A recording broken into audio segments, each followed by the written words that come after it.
Tere tulemast järjekordsele kohvipausile.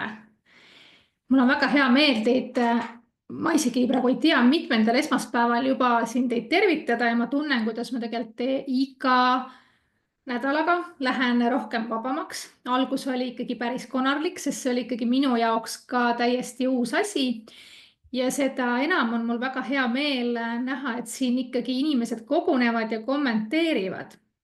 Mina olen Õnnela Seinamets ja olen virtuaalassistentide koolitaja ja mentor. Ja tänane teema, mõtlesin, et räägiks sellele, et vahel on vaja lisaks oskustele ka õiget mõtteviisi. Nii et läheme siis sellega edasi. Väga tihti, kui räägitakse virtuaalsest assisteerimisest, siis mõeldakse seda, et millised on need minu oskused. Kas mul on need oskused olemas ja kas ma oskan neid asju piisavalt teha, et alustada virtuaalse assistendina. Aga seal väga ei mõelda seda, et kas mul on olemas ka toetav mõtteviis. Ja mida see mõtteviis ja toetav mõtteviis siis võiksid tähendada? Ja vahel võib juhtuda niimoodi, et see mõtteviis on isegi olulisem kui see, et kas sul on juba olemas oskused, et alustada virtuaalse assistendina või siis ka edasi liikuda virtuaalse assistendina, kui sa juba praegu tegelikult toimetad. Oskused on olulised, seda ei tohi kindlasti unustada, aga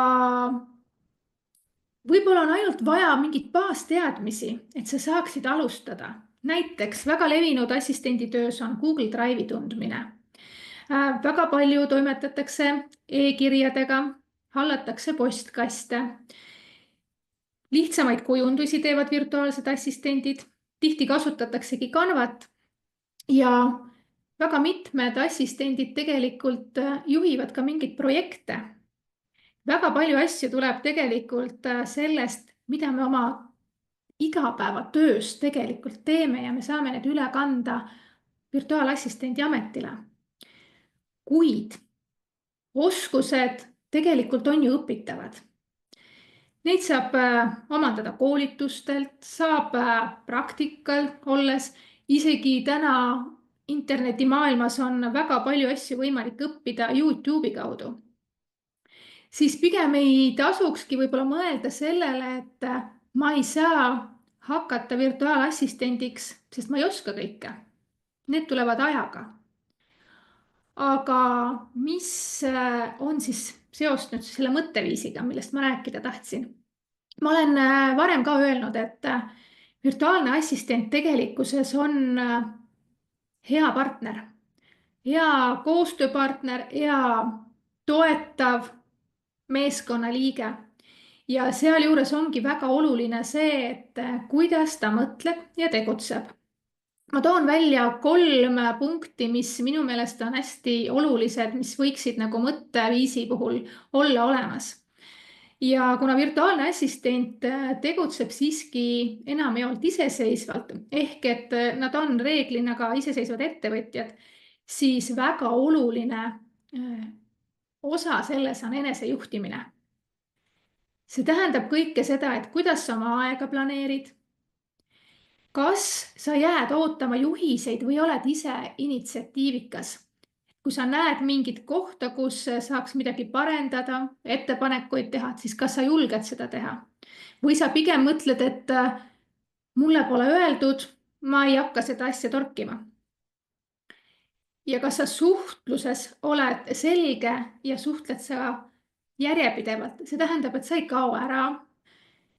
Sa oled olemas kättesaadav selles mõttes, et sa oled motiveeritud. Sinu mõtteviis on selline, et sa aitad oma klienti. Kõik sinu mõtted seostuvad sellega, kuidas kliendil oleks hea olla. Sest see tähendab ka seda, et kui kliendil läheb hästi, siis kindlasti läheb sinul hästi. Ja alles hiljuti VIP-klubis käis meil läbi küsimus, et kuidas ennast motiveerida tööle hakata. Ja just selles kontekstist, et nii mitmedki virtuaalsed assistendid, kes on alustanud virtuaalse assisteerimisega lisatööna, on tänaseks tegelikult põhitöölt lahkunud. Ja kui me oleme palgatööl, siis me läheme mingist kellast mingi kellaajani, teeme tööd. Meil on teada algus ja lõpp. Virtuaalse assistendina aga me juhime ikkagi ise oma aega. On mingid asjad, kus on kellaaegadega paigas, aga see, et ma pean tööle hakkama ja mul on vaja mingid asjad ära teha, on ikkagi väga tugevalt enesemotivatsiooniga seotud ehk et kuidas ma hakkan siis tegutsema. Ma ei pea ju enam kellast kellani kusagil olema. Ma võin teha neid asju õhtul, aga võib-olla ma üldse ei viitsigi õhtul teha, ma tahan telekat vaadata. Ehk et see enesejuhtimine on väga oluline koht ja minu meelest, kui sa ikkagi alustad ettevõtjana ja sa ei ole kuskil enam ka palgatööl, siis see, et sa võtad ise vastutuse selle eest, et nüüd sina peadki olema see, kes neid asju teeb. See motivatsioon peab sisemiselt sul nii suur olema, sest muidu võib juhtuda see, et sa lihtsalt ei teegi neid asju ära. Ehk siis see ongi see enesejuhtimise pool sinu mõtteviisis. Siis teine punkt, mida ma välja tahan tuua, on iseseisvus ja see, et kas sa oled lahendustel orienteeritud või sa pigem näed takistusi. Et see on nagu see koht, kui klient vajab mingite asjadega abi või kui sa ka ise mingit asja ei tea, selles mõttes, et võib-olla iseseisvas oma ettevõtluses samamoodi, siis sa ei mõtle seda, et ma ei tea ja ma ei tahagi teada. Või et ongi, et kliendile ütled, mina ei tea, vaata ise, kuidas saad. Tegelikkuses on hoopis mõistlikum öelda seda, et ma võib-olla täna praegu ei tea, aga ma uurin välja selle ja pakudki lahenduse. Ja see näitabki seda, et sa oled tegelikkuses valmis edasi liikuma ja sa ei muretse selle pärast, et mul ei ole kõik asjad selged, kõik asjad ei saagi selged olla. Ja see lahenduste leidmine on hästi oluline ka sellises olukorras, et oletame, et ma olen keeranud mingi jama kokku. Ja seda on vaja ju lahendada. Kas on siis see koht, et ma võtan vastutuse, jah, ma tegin jamasti ja ma lähen kliendi juurde juba lahendusega ja samas ma analüüsin seda, miks läks midagi valesti, kus saab midagi paremaks teha, et enam edaspidi neid asju ei juhtuks. Ehk et mine koos lahendusega, mõtle see lahendus juba välja, ära oota, et keegi küsib sinu käest, kuule, et kas sa tahad või kas sa oskad, kas sa tead ja kui sa ei tea, siis leiadki selle võimaluse, kuidas asju lahendada. Kolmas on paindlikkus. Ja siin on see, et meie elus väga paljud asjad muutuvad. Nii elus kui töös, kui kliendid muutuvad, tehnoloogia muutub, areneb. Ja siin on hästi oluline see, et virtuaalne assistent ei klammerduks ainult ühtemoodi töötamisel ehk siis ühte tööviisi kasutades, vaid sa oled võimeline kohanema, katsetama ja leiad ka siis parimad viisid, mis toetavad sinu enda töötamist, pluss ka kliendiga koos töötamist. Et me ei oleks nii jäigad selles oma mingites tööstiilides, programmides, vaid me oleme valmis muutuma. Ma hästi tihti tegelikult olen rääkinud ka sellest, et väga hea on, kui tulevad näiteks tiimidesse uued inimesed, sest nemad on need inimesed, kes julgevad küsida. Nad ei karda neid küsimusi esitada. Ja päris tihti on küsimused sellised olnud, kui ma ka varem palgatööl käisin, et aga miks sa niimoodi teed? Ja siis sa mõtledki, et ma ei teagi, miks ma niimoodi teen. Kogu aeg on niimoodi tehtud ju. Et ta paneb sind nagu teistmoodi mõtlema ja see on nagu väga hea koht, kus ise ka areneda ja leidmagi neid lahendusi, ehk siis ole paindlik, et sa ei pea elu lõpuni ühtemoodi asju tegema, et vahel tasuks mõelda, et kas see liigutus, mida ma olen nüüd võib-olla 10-20 korda teinud, kas see täna on enam jätkusuutlik või ma pean mingid asjad ringi õppima. Et selle asemel võib-olla küsidagi seda, et kas sul on olemas oskused, et alustada. Võib-olla peaksid sa küsima, et kas sa oled valmis õppima.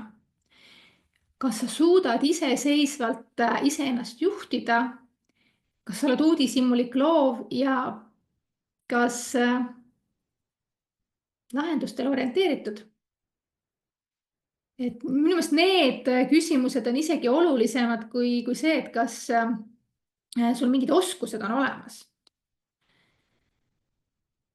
Kui sul juba need mõtteviis on hea, siis minu meelest oled sa väga heas kohas, et üleüldse alustada mingite uute asjadega, eriti veel virtuaalse assisteerimisega.